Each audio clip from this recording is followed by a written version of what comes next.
हर हर महादेव। श्री शिवाय नमस्तुभ्यम। श्री शिवाय नमस्तुभ्यम। श्री शिवाय नमस्तुभ्यम। श्री शिवाय नमस्तुभ्यम। श्री शिवाय नमस्तुभ्यम। श्री शिवाय नमस्तुभ्यम। श्री शिवाय नमस्तुभ्यम। श्री शिवाय नमस्तुभ्यम। श्री शिवाय नमस्तुभ्यम। श्री शिवाय नमस्तुभ्यम। श्री शिवाय नमस्तुभ्यम। श्री शिवाय नमस्तुभ्यम।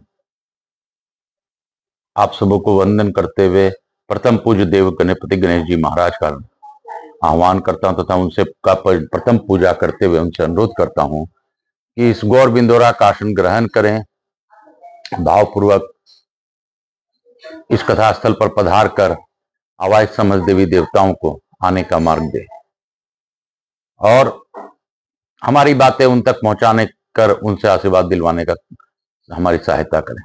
यहाँ के स्थान देवता, वास्तु देवता, ग्राम देवता, क्षेत्रपाल देवता, समस्त देवी देवताओं का आह्वान करता हूं तथा मेरे भोलेनाथ मैया पार्वती का भी आह्वान करता हूं। उनसे प्रार्थना करता हूं कि आप गौर बिंदोरा का आसन ग्रहण करें और भावपूर्वक स्कंद महापुराण की अद्भुत कथा को श्रवण कर हम सभी को आशीर्वाद प्रदान करें।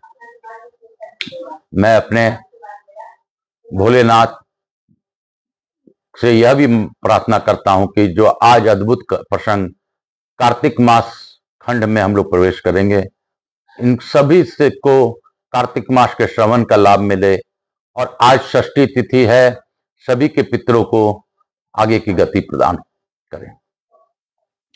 मैं यहाँ के स्थान देवता, वास्तु देवता, ग्राम देवता, समस्त देवी देवताओं को मनन करते हुए उनसे प्रार्थना पूर्वक निवेदन करता हूं कि आप अपना अपना स्थान ग्रहण करें। मैं अपने स्कंद कुमार, स्कंद देव कुमार कार्तिकेय से अनुरोध करता हूं कि आप इस कथा स्थल पर अपना आसन ग्रहण करें और आवाज और अपने गणों के समेत इस बैठ करके इस कथा स्कंद महापुराण की अद्भुत कथा हम लोग को सुना दें, सुन लें और समझ लें और समझा दें। जैसी आपकी इच्छा इस प्रकार से कथा कर लें, सुन लें और सुना दें। मैं आकाश राजगढ़िया बंसल गोत्र उमा शंकर नारायण देवी कांता राजगढ़िया पुत्र आचार्य संगीत कृष्ण जी महाराज सांवरिया बाबा वृंदावन वाले महामंडलेश्वर मेरे गुरु, मैं उनकी आज्ञा लेकर आज की कथा प्रारंभ करता हूं। मैं पंडित प्रदीप जी मिश्रा को जितना भी धन्यवाद दूं कम है, क्योंकि उन्हीं के प्रेरणा से मैं 18 पुराण की और अपने इस प्रण को बाबा के समक्ष सुनाने का पूर्ण कर रहा हूं। ऑनलाइन सुनाने का मेरा एक ही मकसद है कि जो लोग भी इससे जुड़े उनको उनका भी कष्ट स्नेह स्नेह से धीरे धीरे दूर हो और उनको कथा में क्या लिखा है वो सत्यता भी प्रतीत हो, सत्य भी जान सके। नहीं तो सरल भाषा में हमें पता नहीं चलता कि क्या लिखा है क्या नहीं लिखा। ग्रंथ में जो संत या कोई भी हमें बोल देता है हम मान लेते हैं। तो इसीलिए कथा कहती है कि गुरु बनाओ जानकर, पानी पियो छानकर, ग्रंथ समझो समझे बिना किसी भी ईश्वर के बारे में, किसी भी गुरु के बारे में हमें नहीं पता चलता। जैसे अगर हम भोलेनाथ के बारे में नहीं जानते थे तो हम अज्ञान थे कि ओगड़ हैं, ओगड़ी हैं, इनकी पूजा नहीं करनी चाहिए। आज सबसे ज्यादा भोलेनाथ के ही मंदिरों पे में देखिए लोग खड़े रहते हैं और दर्शन के लिए। पंडित प्रदीप जी मिश्रा और गिरी बापू के प्रयास से आज लोग पुनः शिव महापुराण की ओर हुए, तो शिव महापुराण से उन लोगों को शिव के बारे में पता चला। यही सत्य है। 18वें पुराण में ईश्वर के बारे में बताया गया है और यह भी सत्य है कि ब्रह्मा विष्णु महेश तीनों एक ही हैं। तो सबका मनन करते हुए, अपने पितरों को नमन करते हुए, मैं अपने श्रोताओं के पितरों को नमन करते हुए, उनसे भी आह्वान करते हुए, सभी का आह्वान करते हुए उनसे प्रार्थना पूर्वक निवेदन करता हूं कि आप इस कथा स्थल पर विराज कर हम लोगों को शेख के मुख से कथा श्रवण कर अपने आगे की गति का मार्ग इसी कथा के माध्यम से ग्रहण करें। हमसे कोई भूल हो रही हो भोलेनाथ क्षमा करें। जैसी आपकी इच्छा हो उस प्रकार कथा कर लें, सुन लें, सुना लें। तो हम लोग सर्वप्रथम थोड़ा सा दत्त भगवान का जप करेंगे ताकि हमारे पितरों को आगे की गति मिल सके। यह पुण्य काल है, पितर पक्ष का काल बहुत ही अद्भुत काल होता है। हमारे पितर हमारे आसपास ही रहते हैं, तो उनको मुक्ति के लिए हमें प्रयास करना चाहिए।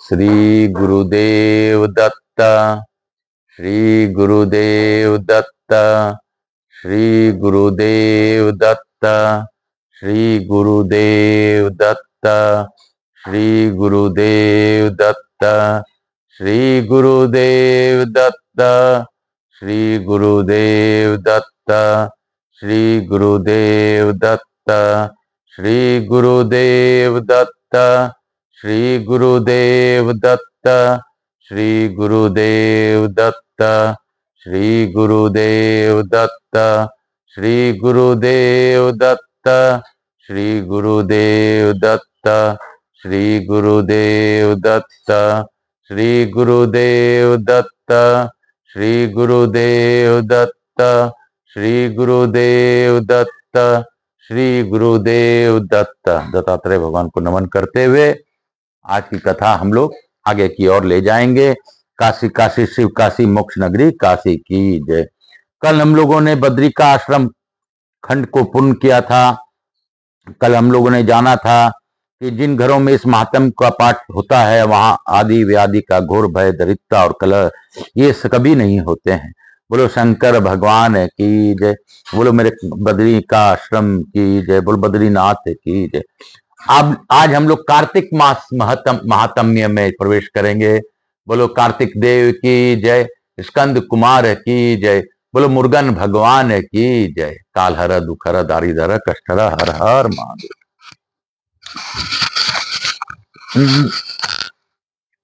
नारायणम नमस्कृत्य नरम चैव नरोत्तमम देवी सरस्वती चैव ततो जय मुद्रिर्येत। भगवान नारायण नरश्रेष्ठ नर तथा सरस्वती देवी को नमस्कार करके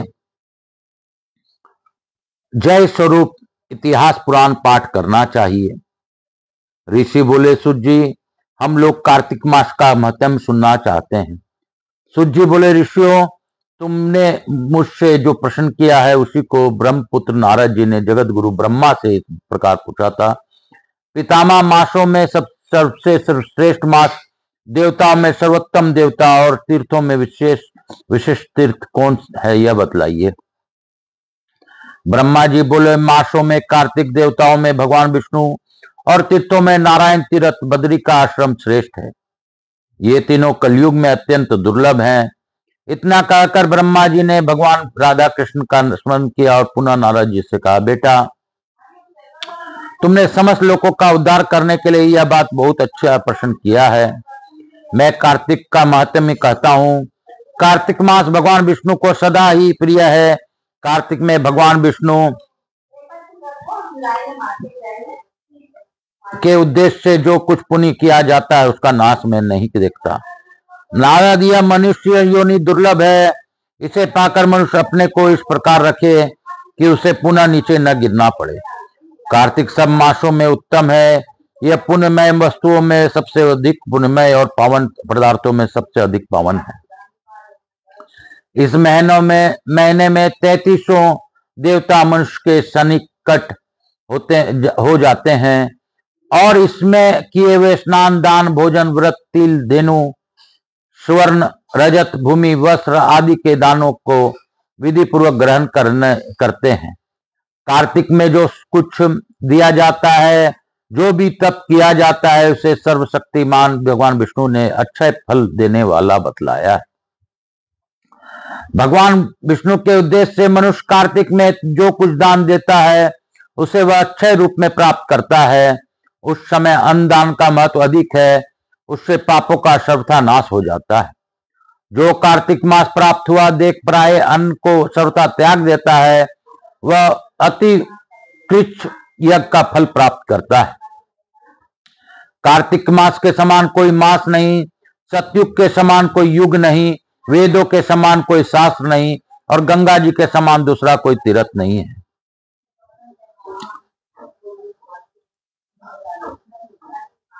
इसी प्रकार अन्न दान के सदृश दूसरा कोई दान नहीं है। दान करने वाले पुरुषों के लिए न्यायोपार्जित द्रव्य के दान का सुअवसर दुर्लभ है। उसका भी तीर्थ में दान किया जाना तो और भी दुर्लभ है। मुनि श्रेष्ठ पाप से डरने वाले मनुष्य को कार्तिक मास में सालग्राम शिला का पूजन और भगवान वासुदेव का स्मरण अवश्य करना चाहिए। दान आदि करने में असमर्थ मनुष्य प्रतिदिन प्रसन्नता पूर्वक नियम से भगवान नामों का स्मरण करे। कार्तिक में भगवान विष्णु को प्रसन्नता के लिए विष्णु मंदिर अथवा शिव मंदिर में रात को जागरण करे। शिव और विष्णु के मंदिर ना हो तो किसी भी देवता के मंदिर में जागरण करे।